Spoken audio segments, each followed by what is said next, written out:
Ladies and gentlemen, welcome back to Joe Stunner Boxing. I want to talk a little bit about our friend, the excellent Turkey Alashikh, because I made a couple of videos regarding the sort of apparent friction between Alashikh and Canelo Alvarez, and I went into some detail regarding the fact that in fact, I made more than a couple of videos about this subject, but is it good for the long term of boxing if the end game is to have a guy who is, in a sense, a sort of dictator of world boxing, which in this case would be Al-Sheikh, or the people he represents, which is the Saudi royal family.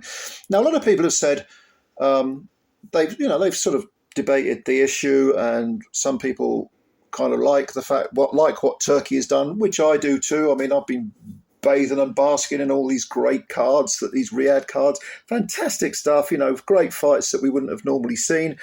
But I'm talking about the end game, and is it good to have someone who is so dominant within the world scene that in a sense it becomes a monopoly almost? I think that's an extremely bad thing long term. I'm talking about the long term game, not all this. We're all pigs at the trough, stuffing our faces at the moment, but long term, is it a good thing? Monopolies are never good for anything. You always need competition. You always need choices, okay? Whether you're a punter, a fighter, whatever, promoter, whatever. But a few people have been rather silly, and they've said, why are you slagging off Turkey Alashikh? Look at what he's done. He is His Excellency. He is the man who has saved boxing. He's come in with his enormous bottomless pockets, and, he's like, Willy Wonka. He's built a chocolate factory, and we're all the kids that are all, stuffing our faces full of everlasting gobstoppers or whatever. Look, I have nothing against Turkey Alashikh as an individual person, okay, regardless of the Saudi, the sports washing issue, regardless of the the appalling human rights record of Saudi Arabia. Don't take my word for it. Look at Human Rights Watch or B'Tselem or Save the Children or any of this stuff, any of these organisations. Saudi Arabia has an appalling human rights record. And people have said to me, yeah, but so does the West. So, absolutely the West does. You're absolutely right. Don't get me wrong. I'm not saying that, but what I'm definitely saying is that what I'm not saying is that, everything's perfect over here. Absolutely is not. But what I am definitely saying is that one does not excuse the other. That, it's quite possible to look at both sides and be highly hypercritical when necessary, okay? And also a few people have said, well, you're slagging off Turkey Alashikh, you're talking about the Saudi political situation, their social, geopolitical situation, and yet you're making videos about it. You must be a hypocrite. That's the implication. Well, not really, you see, because if I chose not to make videos about everything or anyone that I objected to, I wouldn't make any videos. Do you really think I would trust Frank Warren? Do you really think I would trust Eddie Hearn?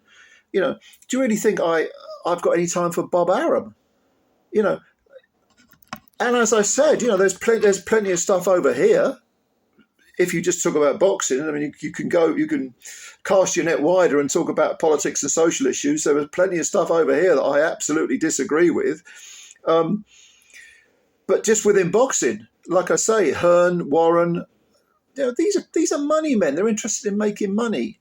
They only became bosom buddies because the excellent Turkey threw all sorts of money up in the air, and they were scrambling around trying to grab it. But the condition was you work together, gentlemen, 5 versus 5 and all that stuff. You bring your fighters over here, you bring yours over here. We put them on a Riyadh card and Bob's your uncle, you see. But do I trust these people? Would I trust them? Absolutely not. And if I decided I'm not making a video about that person or that situation, or I don't agree with that and I don't agree with this, I wouldn't make any videos.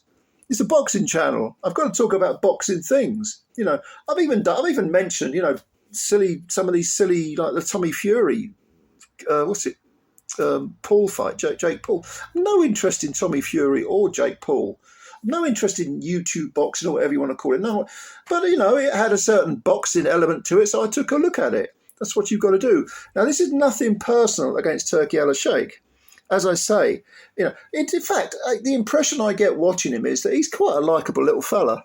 He's quite a sweet little fella. He's a big fan, and he is, like I say, a Willy Wonka type of guy. And he's running around, he's saying, "Oh, I want you to fight you, and you can fight you." And, some of his ideas are pretty daft. Like, I want Bud Crawford to fight Canelo. I think that's a stupid gimmick fight. It's like a turbocharged version of the welterweight Conor Benn taking on the former super middleweight, current middleweight Chris Eubank Jr. It's a nonsense gimmick fight. Why would Bud want to fight Canelo at 168? Maybe he does want to. Maybe he thinks he can beat him. I don't know, but it's just, I'm not interested in that crap.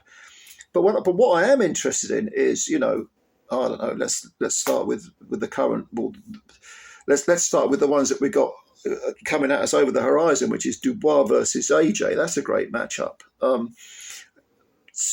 enjoyed Kabayel knocking off a couple of the contenders, Makhmudov, and who was the other one he knocked off?